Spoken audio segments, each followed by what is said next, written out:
Hello दोस्तों, intermittent fasting weight loss करने का, डायबिटीज़ कंट्रोल करने का, बहुत सारी बीमारियों से बचने का, चाहे हार्ट की बीमारी हो, फैटी लिवर की बीमारी हो, ब्रेन से रिलेटेड बहुत सारी बीमारी हो, इनसे बचने का बहुत अच्छा तरीका है।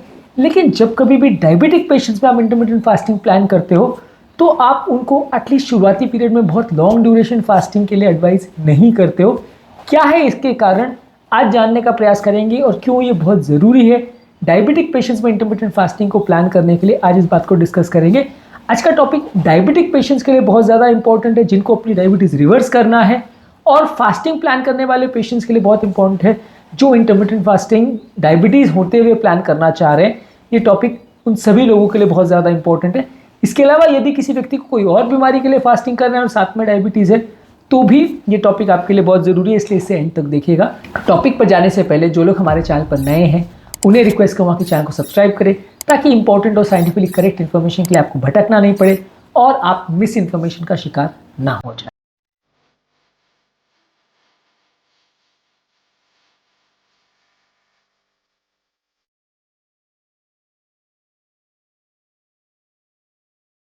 सबसे पहले और इम्पोर्टेंट चीज़ ये कि यदि किसी व्यक्ति को आप इंटरमिटेंट फास्टिंग प्लान करते हो और अगर व्यक्ति डायबिटिक है तो उसमें सबसे बड़ा रिस्क होता है हाइपोग्लाइसीमिया, यानी शुगर वैल्यूज़ के बहुत ज़्यादा कम हो जाने का। हाइपोग्लाइसीमिया बाय डेफिनेशन तब बोला जाता है जब शुगर का किसी का वैल्यू 70 मिलीग्राम्स पर डेसीलीटर से कम हो जाए और उसको अगर हाइपोग्लाइसीमिया यानी लो शुगर के सिम्टम्स अगर आने चालू हो जाए तो उसे हाइपोग्लाइसीमिया मानते हैं। इसमें घबराहट, बेचैनी होना, भूख ज़्यादा लगना, चक्कर आना, पसीना होना, धड़कन बढ़ना, इस तरह के सिम्टम्स हो सकते हैं। कभी कभार आदमी अनकॉन्शियस भी हो सकता है।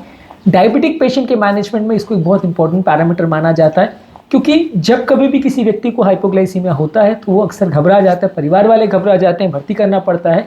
बाद में पेशेंट का कॉन्फिडेंस लेवल्स काफ़ी कम हो जाता है, वो दोबारा फास्टिंग करने से भी हेजिटेट करता है। तो यदि किसी व्यक्ति को आपने फास्टिंग के लिए इनकरेज किया और पेशेंट को चालू करने के बाद अगर हाइपोग्लाइसीमिया का एपिसोड हो जाएगा तो बाद में उसको फास्टिंग करवाना या उसको मैनेज करवाना काफ़ी मुश्किल होगा। रूटीन व्यक्ति में जब वो इंटरमिटेंट फास्टिंग करता है तो हाइपोग्लाइसीमिया नहीं होता, क्योंकि शुगर वैल्यूज उतनी ड्रॉप नहीं होती, आप एक कंट्रोल वे में फास्टिंग करते हो। लेकिन जब कभी व्यक्ति डायबिटिक हो तो उसकी शुगर वैल्यूज ज़्यादा फ्लक्चुएट करते हैं, खासकर तब जब उसको बहुत सारी दवाएँ चल रही हो। ऑब्वियसली जब शुरुआती पीरियड में आप डायबिटिक पेशेंट को रिवर्स करने के लिए दवाइयाँ के बदले अगर आप फास्टिंग अगर करवाओगे तो दवाइयाँ आप एक साथ में सारी बंद नहीं कर सकते। आप ऐसा नहीं कर सकते कि पेशेंट को आज आपने फास्टिंग चालू करा और सारी दवाइयाँ बंद कर दी, क्योंकि फास्टिंग का इफेक्ट किक इन होने में या उसको प्रॉपर लेवल पर आने में कई हफ्ते भी लग सकते हैं, महीनों भी लग सकते हैं। कभी कभार बहुत ज़्यादा इफेक्ट ना भी आए, बहुत लेट भी हो जाए, ऐसा भी हो सकता है। तो आप पहले दिन से तो सारी दवाइयाँ बंद नहीं कर सकते, नहीं तो शुगर वैल्यूज़ 300-400 पहुँच जाएंगे और पेशेंट का कंट्रोल बिगड़ जाएगा। तो आप वैसा करते हो कि थोड़ी दवाइयाँ कम करते हो और पेशेंट को फास्टिंग के लिए इंकरेज करते हो, पर साथ में ये ध्यान रखने की आवश्यकता है कि पेशेंट को हाइपोग्लाइसीमिया ना हो जाए। तो इसके लिए हम पेशेंट को शॉर्ट ड्यूरेशन फास्टिंग बोलते हैं। मैक्सिमम आप 10 घंटे, 12 घंटे, 14 घंटे इतना ही फास्टिंग करिए। शुरुआत में 10-12 घंटे करिए और जैसे जैसे स्टैमिना बढ़ते जाए, कैपेसिटी बढ़ते जाए, आप उसको बढ़ाइए।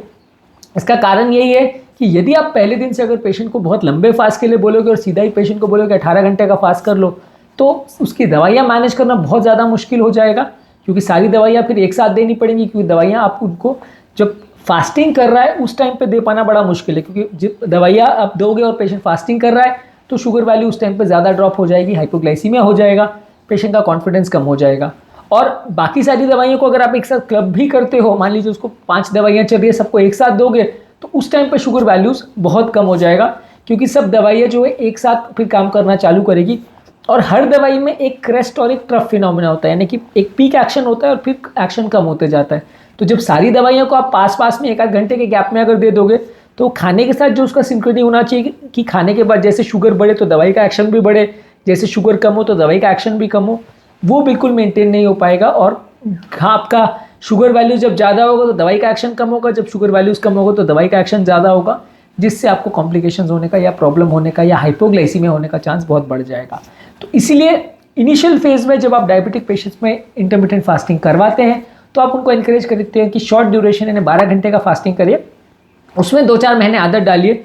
जैसे जैसे आपका डाइटरी चेंज होने लगेगा, जैसे जैसे आपका डायबिटीज़ रिवर्सल होने लगेगा, जैसे जैसे आपका वज़न कम होने लगेगा, हम धीरे धीरे करके 1 बाय 1 दवाइयों को कम करते जाएंगे। उसमें भी जो दवाइयाँ इंसुलिन लेवल्स को बढ़ाती हैं हम पहले उनको कम करते हैं, बाकी जो दवाइयाँ उतना हाइपोग्लाइसीमिया नहीं करती हैं उनको हम लास्ट तक चलने देते हैं, वो दवाइयों को कंपेरेटिव जो इंसुलिन रेजिस्टेंस पर वर्क करती हैं उनको हम लॉन्ग टाइम भी चलने दे सकते हैं। पर जो सल्फोलाइनयूरियाज है जो इंसुलिन बढ़ाती है, या इंसुलिन ही अगर पेशेंट ले रहा है तो सबसे पहले हम उनको कट डाउन करने की कोशिश करते हैं। तो ये चीज़ इसलिए ज़रूरी है कि अगर पेशेंट बहुत लॉन्ग ड्यूरेशन फास्टिंग करेगा तो मैनेज नहीं हो पाएगा, आप दवाइयों को कट डाउन नहीं कर पाओगे और पेशेंट का शुगर कंट्रोल करना बहुत ज़्यादा मुश्किल हो जाएगा। प्रॉब्लम्स होने का चांस, साइड इफेक्ट्स होने का चांस, हाइपोग्लाइसीमिया होने का चांस काफ़ी ज़्यादा होगा। इसलिए हम इसको इनकरेज करते हैं कि पहले आप 12-13 घंटे से करिए, उसके बाद धीरे धीरे करके उसको बढ़ाइए। अगला पॉइंट बहुत ज़्यादा इंपॉर्टेंट है कि इस तरह के पेशेंट में उनके ब्लड शुगर वैल्यूज़ को मैनेज करना काफ़ी ईजी होता है, क्योंकि इसमें क्या होता है कि जब आप बहुत लॉन्ग ड्यूरेशन फास्टिंग करते हो तो जब फास्टिंग कर रहा है उस समय शुगर वैल्यूज़ कम हो जाते हैं। जब खाना खाना चालू हुआ उस समय आपने दवाई लिया तो दवाई का इफेक्ट आया नहीं आया, कैसे आया, शुगर कितना बढ़ रहा है, कितना कम हो रहा है, ये सब चीज़ मैनेज करना बहुत ज़्यादा मुश्किल हो जाता है इनिशियल फेज़ में। एक बार पेशेंट ने फास्टिंग करना चालू कर दिया और दवाई आप कम करना चालू कर देते हो तो बाद में धीरे धीरे करके वो आसान हो जाएगा और आपको मैनेज करना ईजी पड़ेगा। लेकिन शुरुआती पीरियड में आप पेशेंट को 18 और 20 घंटे और 24 घंटे की फास्टिंग नहीं करा सकते, खासकर अगर आप पेशेंट को पूरे दिन की फास्टिंग अगर करा रहे हो। अब अगर पूरे दिन की फास्टिंग आप पेशेंट को करा रहे हो तो क्या आप पूरी दिन की दवाइयाँ बंद कर दोगे और क्या फिर अगले दिन आप डबल डोज दवाई ले लोगे? तो ये सब चीज़ें मैनेज करना बहुत ही मुश्किल पड़ता है। इसलिए ज़्यादातर डायबिटिक पेशेंट को शुरुआती, एटलीस्ट मेरी स्ट्रैटेजी ये रहती है कि शुरुआत 3 से 6 महीना आप उनको 12 घंटे की फास्टिंग कराइए। उसके बाद जैसे जैसे उसका कैपेसिटी बढ़ जाए, दवा कम होते जाए, 13 घंटा 14 घंटा ऐसे आप बढ़ाते जाइए, 1-1 घंटा बढ़ाते जाइए। फिर एक स्टेज ऐसा आएगा जब वो पेशेंट प्रॉपरली सब चीज़ मैनेज कर पाएगा, दवाइयाँ कम होते चली जाएंगी, तो हम इसे 16 और 18 घंटे भी ले जा सकते हैं। पर ये लेट स्टेजेस में होगा और वो भी तब जब पेशेंट अपना टारगेट्स लगभग अचीव करने पे आ जाएगा या पेशेंट अपना शुगर वैल्यूज़ को काफ़ी कम कर लेगा, दवाइयाँ को कम कर लेगा, तभी हम उस लेवल पर पहुँच पाएंगे। पर आप पहले दिन से अगर 16 और 18 और 20 घंटे का स्टार्ट करोगे तो मैनेज करना मुश्किल होगा, खासकर एडवांस डायबिटिक्स में। प्री डायबिटिक में या अर्ली डायबिटिक में उतना फ़र्क नहीं पड़ेगा क्योंकि वहाँ पे उतनी दवाइयाँ नहीं होती हैं। तो वहाँ पे आप अगर 16 घंटे भी करोगे पहले दिन से भी तो उतना मुश्किल नहीं होगा मैनेज करना, क्योंकि वहाँ पेशेंट को एक आध कोई दवा चल रही होती है और वो भी बहुत लो पावर की दवा होती है, तो उसमें फिर इतना फ़र्क नहीं पड़ता। पर जहाँ एडवांस डायबिटीज़ की बात हो रही है कि जहाँ पेशेंट 5-6 दवा पे है, साथ में इंसुलिन पर भी है, बहुत बार इंसुलिन ले रहा है, वहाँ पे आपको स्टार्ट स्लो ही करना पड़ेगा ताकि हाइपोग्लाइसीमिया नहीं हो, शुगर वैल्यूज़ मैनेज करना आसान हो, दवाइयों को मैनेज करना आसान हो। अगला इंपॉर्टेंट पॉइंट ये है कि ओवरऑल पेशेंट का न्यूट्रिशनल स्टेटस भी कॉम्प्रोमाइज़ नहीं होता यदि आप शॉर्ट ड्यूरेशन फास्टिंग करते हो। डायबिटिक पेशेंट में न्यूट्रिशनल इश्यूज़ होना, विटामिन मिनरल्स की डेफिशिएंसी होना, हेल्थ प्रॉब्लम्स होने का चांस थोड़ा ज़्यादा रहता है, क्योंकि ओवरऑल इनका बॉडी का मेटाबॉलिज्म थोड़ा गड़बड़ रहता है बहुत सारे डायबिटिक पेशेंट्स का। तो वैसे पेशेंट में अगर आप शॉर्ट ड्यूरेशन फास्टिंग करके धीरे धीरे बढ़ाएंगे तो पेशेंट क्या खा रहा है, क्या नहीं खा रहा, कितना मात्रा में खा रहा है, उसका विटामिन मिनरल का बैलेंस गड़बड़ तो नहीं हो रहा, ये सारी चीज़ों को आप थोड़ा बेटर वे में मैनेज कर पाओगे अगर आप शॉर्ट ड्यूरेशन करते हो। बाद में उसको बढ़ाते जाओगे तो फिर आप पेशेंट का न्यूट्रिशनल कॉम्प्रोमाइज़ होना कंपैरेटिवली कम कर सकते हो। शुरुआती दिन से यदि आपने पूरे दिन का फास्टिंग करवाना चालू कर दिया तो पेशेंट का न्यूट्रिशनल कॉम्प्रोमाइज़ भी हो सकता है। इसके अलावा आप इनिशियल फेज में शॉर्ट ड्यूरेशन इसलिए कराते हो कि ताकि इंसुलिन रेजिस्टेंस धीरे धीरे करके कम हो जाए। इंसुलिन रेजिस्टेंस को आप राइट फ्रॉम डे वन अगर आपने बहुत लॉन्ग ड्यूरेशन करा और वो बहुत जल्दी ड्रॉप हो गया तो आपको चीज़ें मैनेज करना मुश्किल होगा, दवाइयों के डोजेस मैनेज करना बड़ा मुश्किल होगा। तो आप इसमें थोड़ा सा स्लो प्रोग्रेशन चाहते हैं कि आप 12 घंटे से उसको स्टार्ट कराइए, वो 12 घंटे बॉडी को कोई ग्लूकोज नहीं मिलेगा तो इंसुलिन लेवल्स ड्रॉप होंगे, इंसुलिन रेजिस्टेंस ड्रॉप होगा और जैसे जैसे वो ड्रॉप होते चला जाएगा आप दवाइयों को कम करते चले जाओगे तो पेशेंट का मैनेजमेंट करना ईजी होगा। इंसुलिन सेंसिटिविटी या रेजिस्टेंस को पहले दिन से ही आपने पूरा 24 से 48 घंटे का या 5 दिन का फास्ट करवा दिया पेशेंट को तो लेवल्स बहुत जल्दी ड्रॉप हो जाएंगे, दवाइयों को मैनेज करना बहुत मुश्किल होगा और डॉक्टर को हर 2 दिन 3 दिन में पेशेंट को बुलाना पड़ेगा। अब अपने इंडियन सिनेरियो में एक और प्रॉब्लम ये भी होता है, पेशेंट बार बार फॉलोअप्स के लिए डॉक्टर के पास आना नहीं चाहते। इनफैक्ट मैं भी किसी पेशेंट को बोलता हूँ कि ये स्टार्ट करो और 10-15 दिन में भी आओ तो भी पेशेंट हेजिटेट करते हैं क्योंकि उसमें फाइनेंशियल कंसर्न्स भी आ जाते हैं। तो वैसे पेशेंट को हमको ये इंकरेज करना पड़ता है कि आप घर पर ही चेक करो और अगर गड़बड़ हो तो हमारे पास आओ। फॉरेन कंट्रीज़ में या जहाँ पे इंटरमिटेंट फास्टिंग ये शुगर वैल्यूज़ के लिए करते हैं या डायबिटीज़ रिवर्सल के लिए करते हैं, वहाँ कई बार पेशेंट को डेली भी बुलाया जाता है डेली चेक करने के लिए।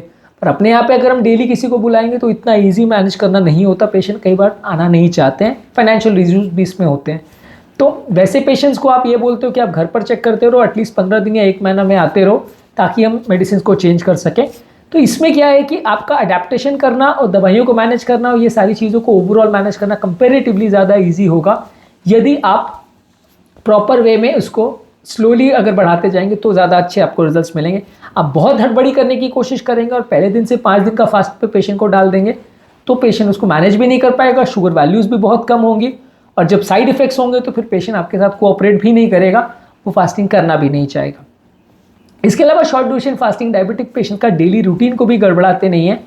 कई बार आप अगर लॉन्ग ड्यूरेशन फास्टिंग करते हो तो पेशेंट फिर कई बार बहुत ज़्यादा अगर उसकी एनर्जी कम हो गई शुरुआती दिनों में, कीटोन बॉडीज़ को वो यूज़ नहीं कर पाया तो उसकी एनर्जी इतनी कम हो जाती है कि वो अपना काम नहीं कर पाएगा, तो उसकी डेली रूटीन के साथ एडजस्ट नहीं होगा। यदि आप शॉर्ट ड्यूरेशन फास्टिंग करते हो तो काफ़ी ज़्यादा चांसेस है कि उसकी डेली रूटीन के साथ वो बहुत ईजिली ब्लेंड हो जाएगा, उसको अपना काम धंधा बंद करके बैठना नहीं पड़ेगा और जैसे जैसे उसकी फास्टिंग को आप बढ़ाओगे वो उसको ज़्यादा ईजिली अडाप्ट कर पाएगा। ये सब चीज़ों में क्या है कि कई बार आप अगर बहुत अग्रेसिव फास्टिंग करने जाते हो, पेशेंट बहुत ज़्यादा एनर्जी डिप्राइव्ड हो जाता है, काम नहीं कर पाता है, तो उनका वर्क भी कॉम्प्रोमाइज़ होता है। इसके अलावा शॉर्ट ड्यूरेशन फास्टिंग में कंपैरेटिवली मसल लॉस होने का चांस भी कंपैरेटिवली कम रहता है, न्यूट्रिशनल प्रॉब्लम्स होने का चांस भी कम रहता है। तो पेशेंट अगर फिजिकली एक्टिव रह भी रहा है, अपना सब काम कर भी रहा है, तो भी उसको इतनी दिक्कत नहीं आती यदि वो शॉर्ट ड्यूरेशन फास्टिंग करता है, यानी 12 घंटे की करता है। फिर हर एक 2 महीने में आप उसकी ड्यूरेशन को बढ़ा सकते हैं और साथ में पेशेंट को प्रोटीन सप्लीमेंट्स वगैरह भी दे सकते हैं, तो उससे कंपैरेटिवली उसको मैनेज करना ज़्यादा ईजी पड़ेगा, मसल लॉस उतना ज़्यादा नहीं होगा। तो आज के टॉपिक में हमने बात करी कि यदि डायबिटिक पेशेंट में आप इंटरमिटेंट फास्टिंग करवाते हैं तो शॉर्ट ड्यूरेशन यानी 12 घंटे की या इस तरह की फास्टिंग को आप स्टार्ट करवाते हैं, फिर धीरे धीरे करके उसको क्यों बढ़ाते हैं। लॉन्ग ड्यूरेशन फास्टिंग डायरेक्टली जो कि ज़्यादा एडवांटेजेस है वो पहले क्यों नहीं करते, इसका कारण यही है कि ये मैनेज करना ज़्यादा ईजी है, दवाइयों को मैनेज करना ईजी है, साइड इफेक्ट्स और कॉम्प्लिकेशन का चांस कंपैरेटिवली कम होगा और पेशेंट उसको एडजस्ट ज़्यादा इजीली कर सकता है बिना ज़्यादा न्यूट्रिशनल डिफिशियंसी के या बिना ज़्यादा मसल मास लॉस किए। पेशेंट उसको आराम से एडजस्ट और अडेप्ट कर सकता है और जैसे जैसे उसका कंडीशन इंप्रूव होता है आप उसको धीरे धीरे बढ़ा सकते हैं। इसके अलावा इंटरमिटेंट फास्टिंग पर ऑलरेडी हमने काफ़ी सारे वीडियोज़ किए डायबिटिक्स पर, उन्हें भी आप ज़रूर चेकआउट करिए। डायबिटिक पेशेंट्स में फास्टिंग के क्या इश्यूज़ और रिवर्सल के क्या पैटर्न्स होते हैं उस पर जो हमने वीडियोज़ किए उन्हें ज़रूर चेकआउट करिए। उम्मीद करूंगा कि आज के टॉपिक में कुछ नई बातें जानने को मिली होगी। जो लोग हमारे चैनल पर नए हैं उन्हें रिक्वेस्ट करूंगा कि चैनल को सब्सक्राइब करें ताकि इंपॉर्टेंट और क्लिनिकली यूजफुल इन्फॉर्मेशन के लिए आपको भटकना ना पड़े और आप मिस इन्फॉर्मेशन का शिकार ना हो जाएं।